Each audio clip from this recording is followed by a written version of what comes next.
Inilabas na ang mga aktibidad na dapat abangan sa Panagbenga Festival 2026 sa Baguio City. Silipin sa report. Formal nang inilunsad ngayong araw ang 30th Panagbenga Festival sa Baguio City. Inilabas na rin ang mga aabangan na aktibidad sa selebrasyon. Itinakda sa February 1 ang grand opening parade ng Panagbenga Festival 2026. We have included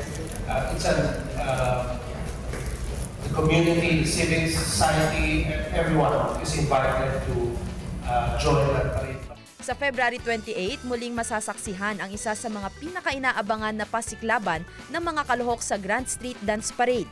At syempre, ang pinakatampok na Grand Floral Float Parade na matutunghayan sa March 1. Simula ngayong taon, ang premyong 600,000 pesos para sa mananalo sa large float category ay papalo na sa 1 milyong piso.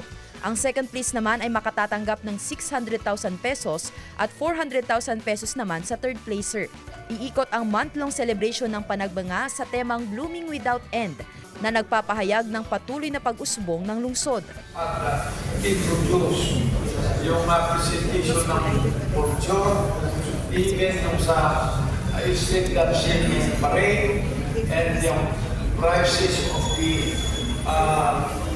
float parade. A lot of them has been already improved. Bukod sa main activities ng Panagbenga Festival 2026, aabangan din ang Panagbenga Scapes o Landscape Exhibition and Design Challenge at ang Session Road in Bloom. Magtatapos ang kapistahan sa March 8 sa pamamagitan ng Flowers in the Sky kung saan magkakaroon ng grand fireworks display. Libo-libong turista ang inaasahang makikisaya sa taunang selebrasyon. Sandy Salvacio, One North, Central Luzon.